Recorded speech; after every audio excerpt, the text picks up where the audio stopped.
Olá, hoje vamos falar sobre recursos hídricos, comitês de bacias hidrográficas e governança das águas. Como nós podemos definir recursos hídricos?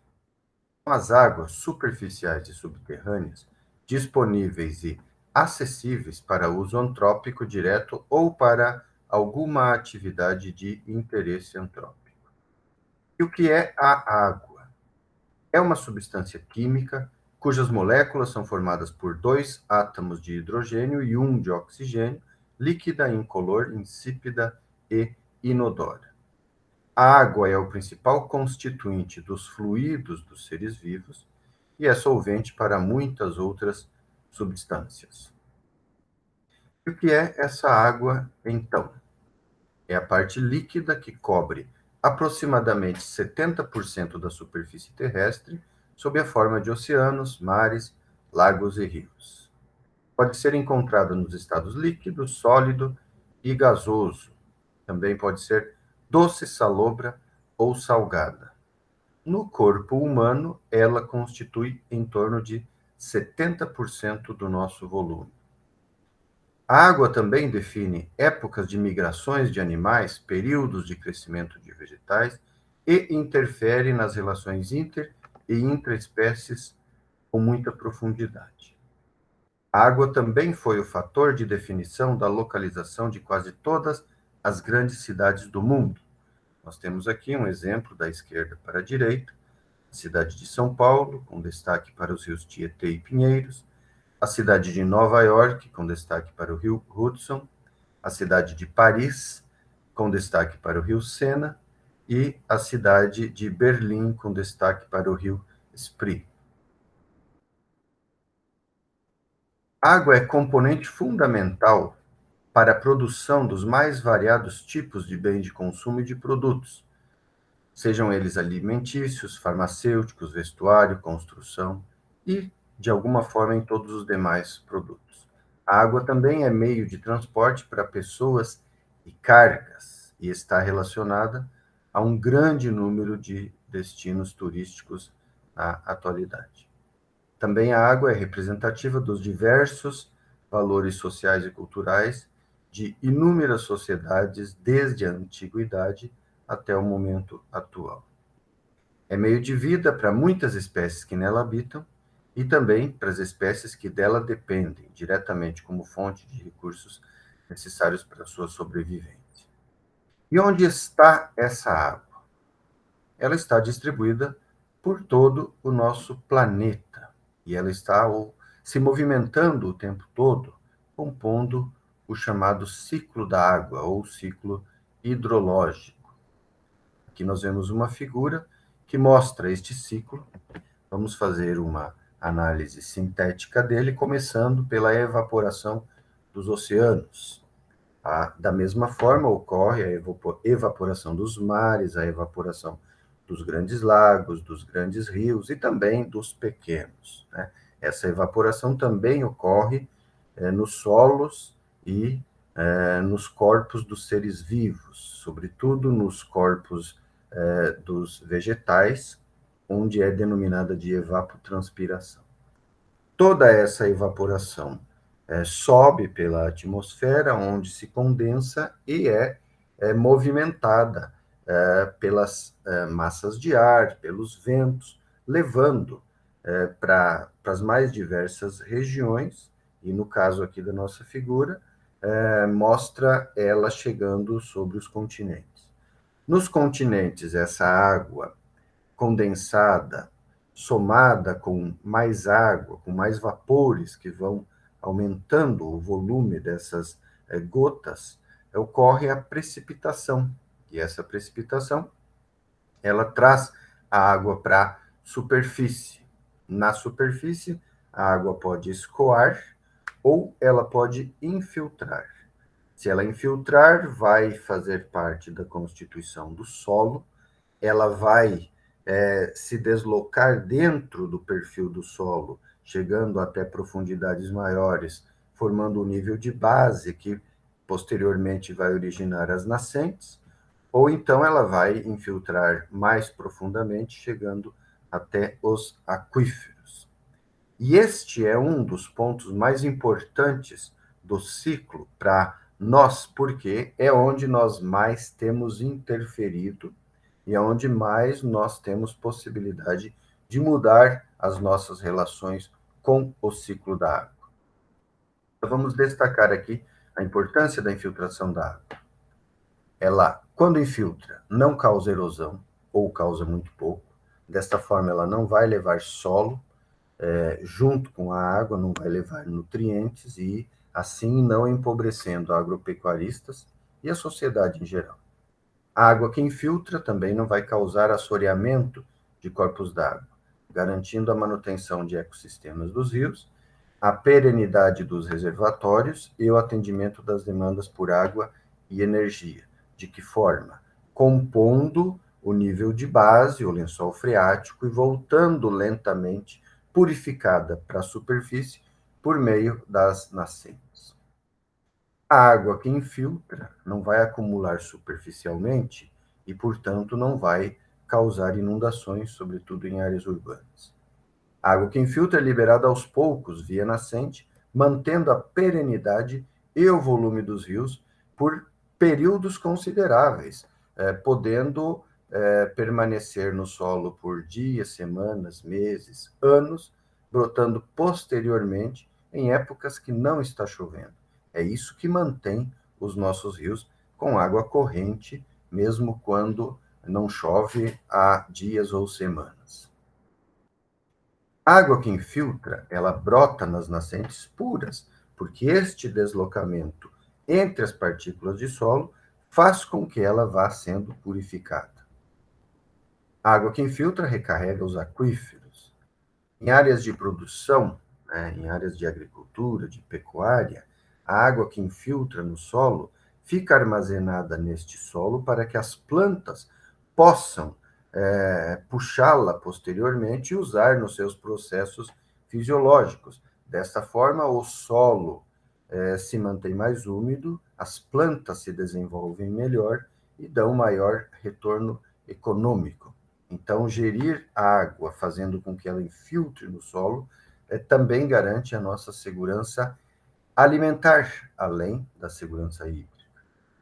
A água que infiltra, ao ser usada pelas plantas nos seus processos fisiológicos, é liberada para a atmosfera, melhorando a umidade do ambiente, contribuindo na formação das nuvens de chuva. E dessa forma garante a segurança hídrica, reduzindo riscos de falta d'água e de redução de produção agropecuária a médio e longo prazo. Aqui nós temos uma figura que mostra a água escoando superficialmente em uma área urbana. Por quê? Há problemas para infiltração devido à impermeabilização do solo. Essa água que não infiltra, além de não trazer os benefícios citados anteriormente, ainda potencializa a ocorrência de inundações. E ela vai embora do sistema muito rapidamente, reduzindo também rapidamente a umidade do ambiente, o que posteriormente potencializa a ocorrência das ilhas de calor, sobretudo nas áreas urbanas. E essa água que está indo embora não ficará posteriormente disponível para brotar em nenhuma nascente. Nós temos aqui um exemplo de água, aliás, de mau manejo da água em uma microbacia hidrográfica, neste caso, é uma microbacia denominada Córrego Água da Onça, localizada na cidade de Avaré, em São Paulo. Na figura da letra A, vemos que no início da década de 1970, praticamente não ocorriam erosões. Na letra B, no início da década de 2000, nós vemos sinais de erosões bastante claro, principalmente nos círculos aqui destacados. E na letra C, no ano de 2021, nós vemos os processos erosivos praticamente presentes em todo o leito do córrego. Isso ocorreu por quê?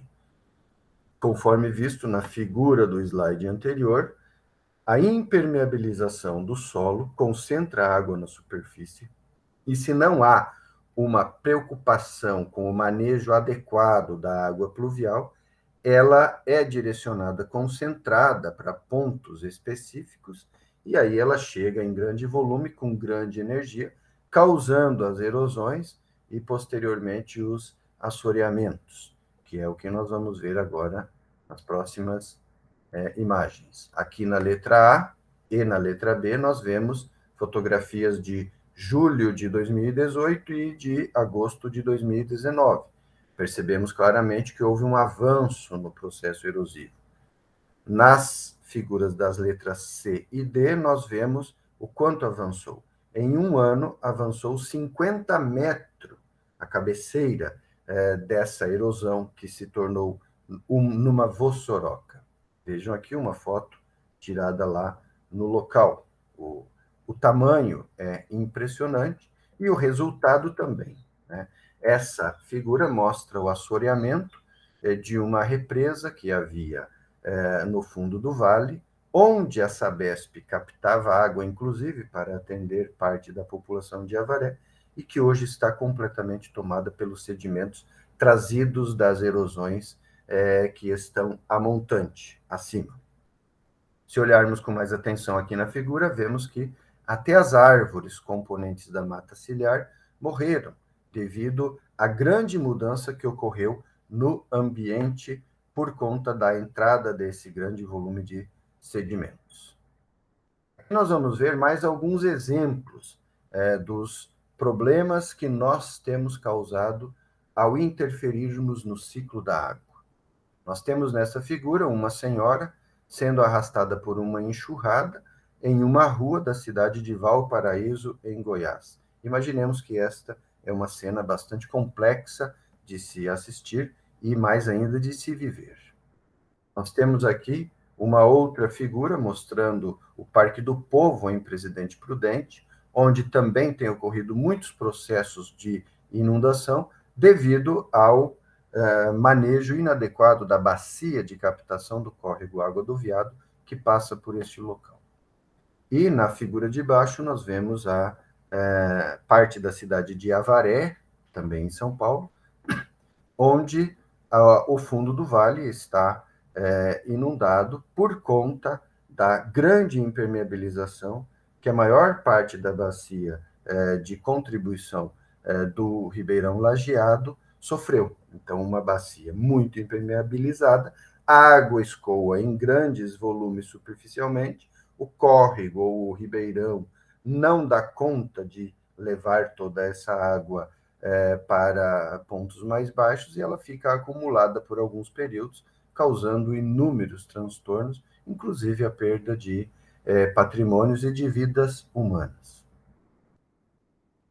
Outro uso que nós temos dado às águas e que tem impactado também, em alguns casos, fortemente o ciclo da água, é a retirada de água subterrânea, tanto pelos poços, chamados de comuns, poços caipiras, que são mais rasos, quanto pelos poços artesianos, semi-artesianos, poços profundos, que retiram muita água subterrânea, água que demora muito tempo para ser reposta.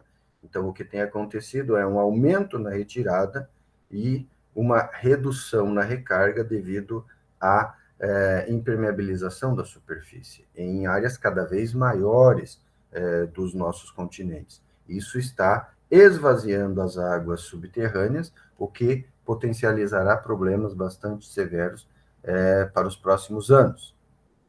Aqui nós temos uma figura de um poço na Índia, né? Observemos quantas pessoas estão se acumulando ao redor dele para coletar um pouco de água. Outro uso que nós temos feito das águas superficiais, também subterrâneas, é com os projetos de irrigação.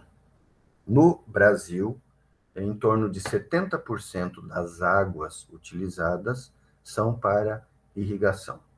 Nós vemos aqui uma figura mostrando uma imagem do satélite Sentinel, também do município de Avaré, em São Paulo, e do lado direito, um dos pivôs centrais localizados na área, trabalhando e distribuindo água, né, nessas plantações. Esses pivôs, né, os sistemas de irrigação em geral, eles utilizam muita água. Aqui nós precisamos considerar que eles aumentam a produção de alimentos, principalmente de fibras, de energia, mas é preciso que haja um equilíbrio para que nós produzamos alimentos, mas mantenhamos o ciclo da água para que essa produção de alimentos possa ser perpetuada. Aqui nós vemos um dos exemplos mais chocantes do, da má gestão de bacias hidrográficas, que é o Mar de Aral. Ele está localizado entre o Cazaquistão e entre o Uzbequistão. Na década de 1960, a União Soviética resolveu captar água dos rios que são tributários do Mar de Aral para projetos de produção de algodão e de outros produtos também. E a captação foi aumentando, os rios foram sendo desviados e a sua água foi sendo retirada, e esses dois rios, que são o Sirdária e o Amudária, eles reduziram o seu volume de água consideravelmente, o que reduziu a água chegando ao Mar de Aral e o que foi fazendo com que ele fosse sendo seco. Então, na atualidade, ele tem aproximadamente 10% do que ele tinha na década de 1960. Então, isso é uma tragédia para a população da região, para o ecossistema também, e isso é algo que precisa ser evitado, né, em todo o mundo, e no caso do Brasil também, né, e é por isso que é tão importante conhecermos os recursos hídricos, fazermos a gestão e a governança desses recursos hídricos. Aqui nós temos um outro exemplo de impacto sobre os nossos corpos d'água, que é a construção de barramentos nos nossos rios. Eles têm aumentado em uma velocidade muito grande pelo mundo todo. O exemplo mostrado aqui fica na cidade de Águas de Santa Bárbara, em São Paulo. Do lado esquerdo, nós vemos uma figura mostrando o ano de 2019, e do lado direito, o Rio Pardo, barrado, no ano de 2021. Este barramento, além de expor grandes lâminas de água que aumenta a evaporação em dias quentes, ele também faz o controle das águas. Embora oficialmente essa barragem e a maioria delas são a fio d'água, o que significa que toda água que entra nela sai, mas essa definição está relacionada a um rio com o volume máximo de água. Em períodos secos, nós temos o rio, como mostrado na figura baixa, com um volume muito pequeno de água, em função da redução das chuvas e também em função do controle na liberação da água nos barramentos, no corpo dele. Um outro uso muito significativo das nossas águas são na indústria, né? Então, nós vemos aqui as principais indústrias que demandam água no Brasil: a de alimentos, 40%, de bebidas, 5%, papel e celulose, 13%, metalurgia, 5%, petróleo e biocombustíveis, 16%, né? E as demais porcentagens são para outros tipos de indústria.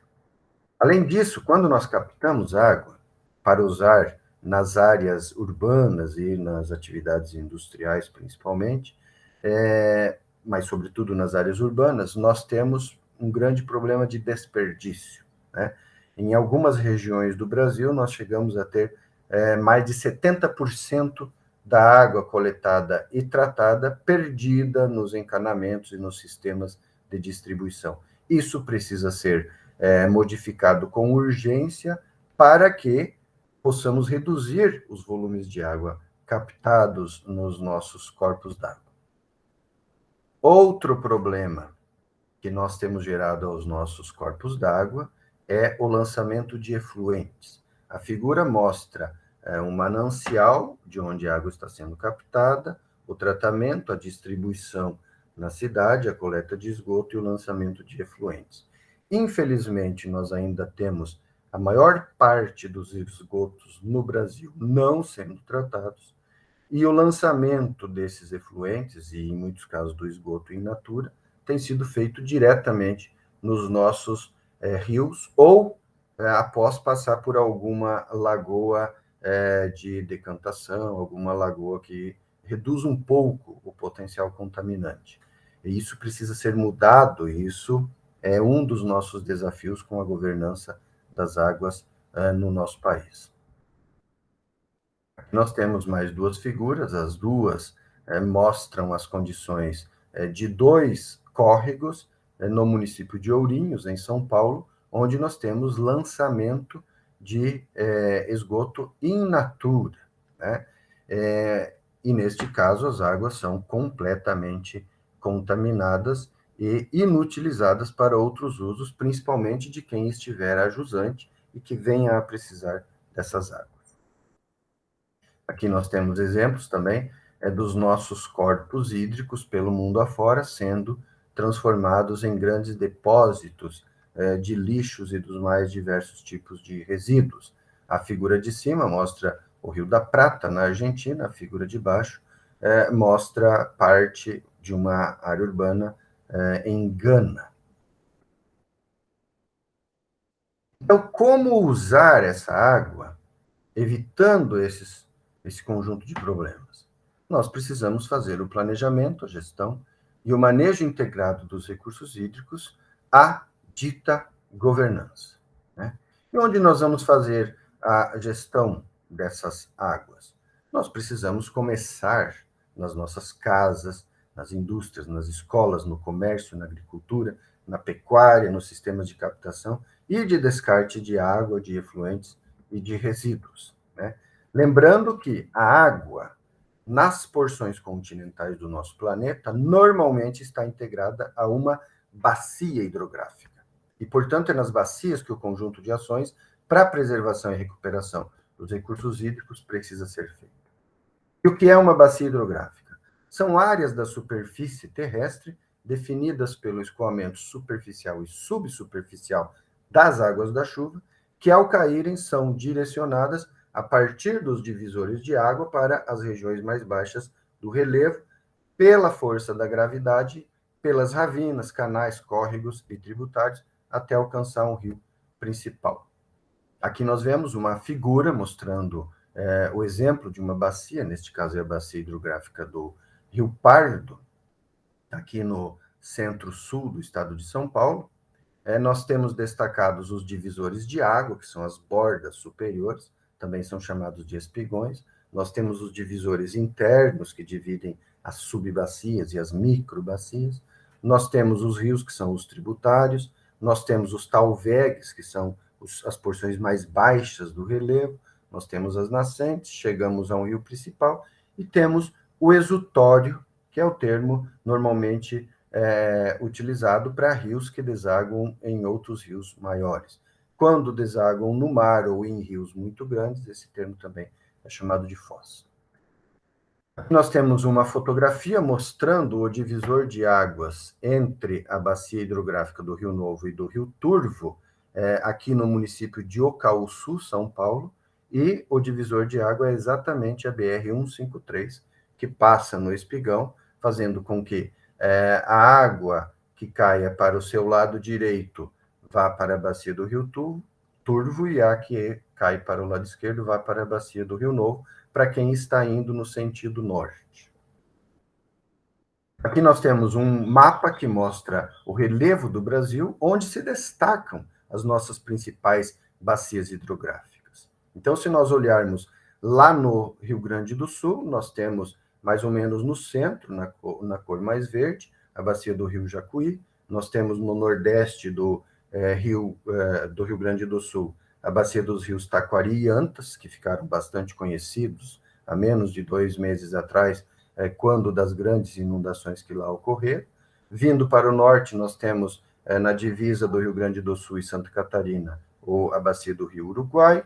Depois nós podemos ver aqui, abrangendo principalmente o estado de São Paulo e Mato Grosso do Sul, a bacia do Rio Paraná. Já a leste, na divisa com o Paraguai e a Bolívia, nós vemos a bacia do Rio Paraguai, né, vemos o Pantanal como uma grande planície, né, os dois juntos vão formar a bacia do Rio da Prata.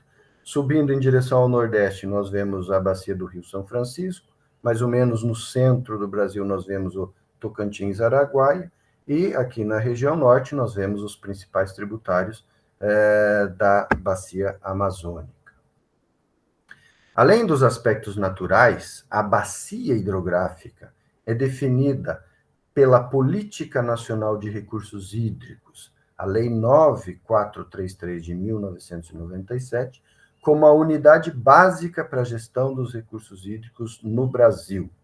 Então, é isso que faz com que a bacia hidrográfica seja o espaço adequado para o gerenciamento dos recursos naturais de maneira em geral, porque as bacias foram moldadas pela natureza ao longo do seu processo, aliás, ao longo do processo evolutivo do planeta Terra. Como fazer a gestão dos recursos hídricos por bacias hidrográficas? A partir dos comitês de bacias hidrográficas.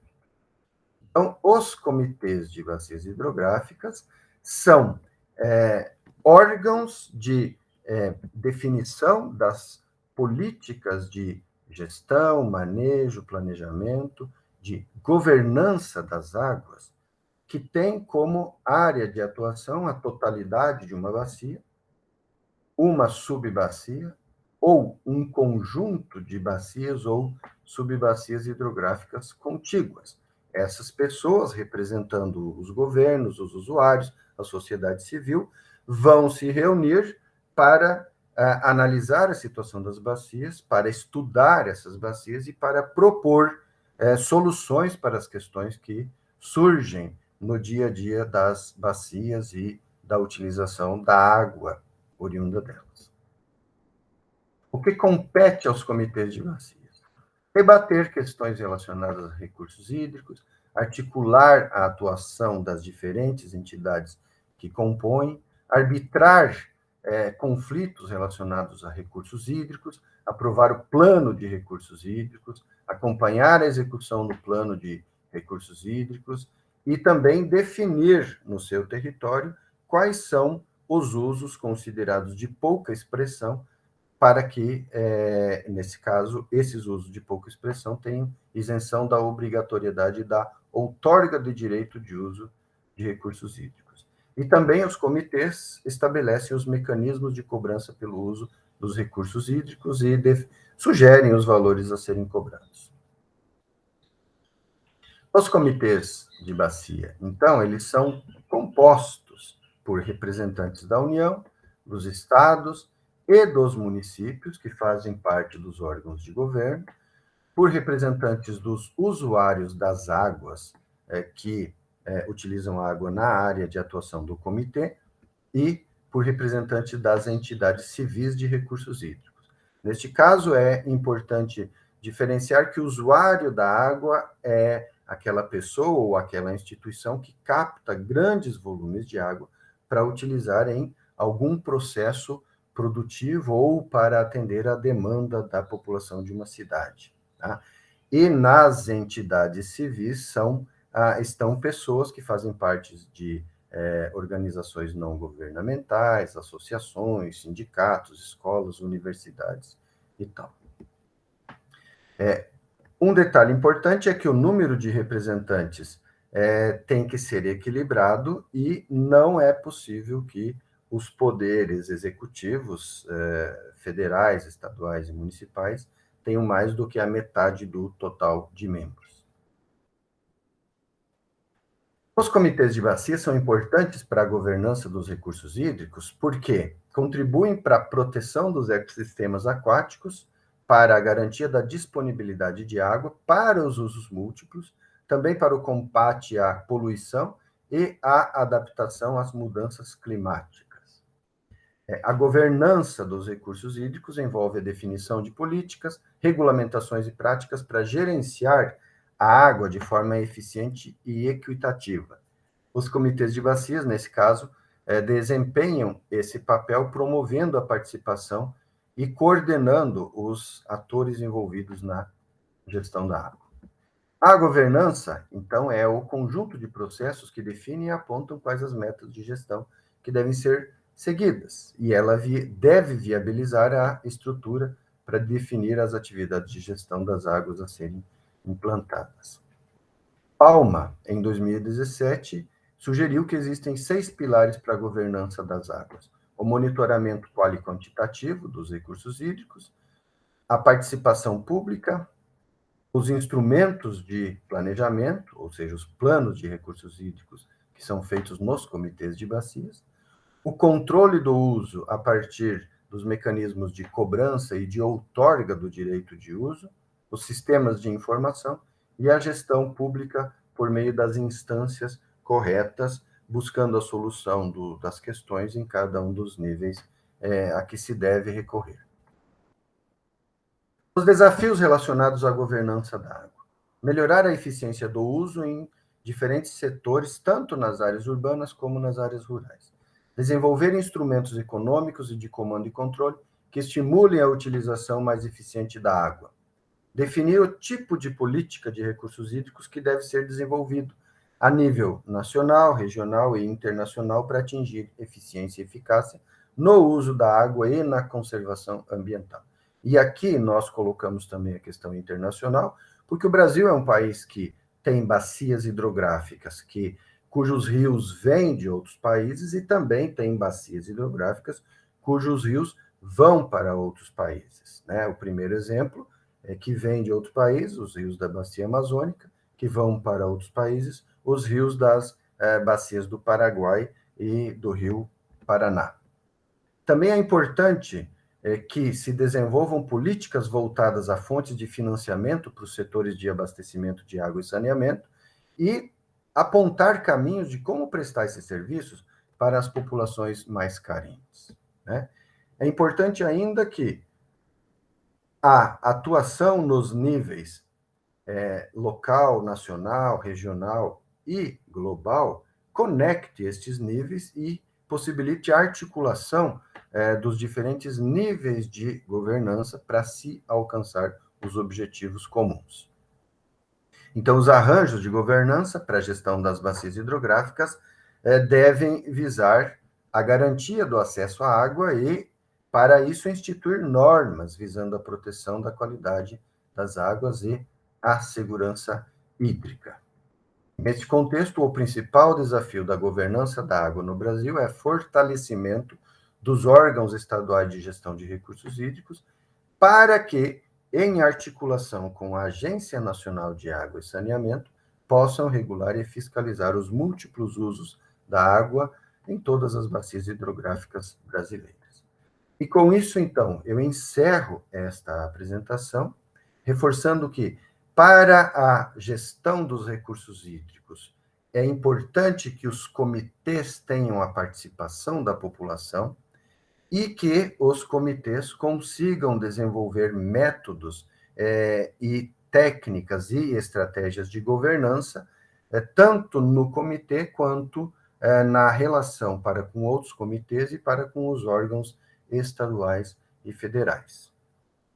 Assim, eu encerro convidando você a acessar o site aqui mostrado, chama Kipa Inco, com Y e com 2 Ks. Kipa significa terra, Inco significa água, onde disponibilizamos vídeos sobre a temática da conservação das águas. E você também pode baixar o livro Água e Bacias Hidrográficas, Planejamento, Gestão e Manejo para enfrentamento das crises hídricas, no endereço colocado aqui no site da editora Unesp. Muito obrigado.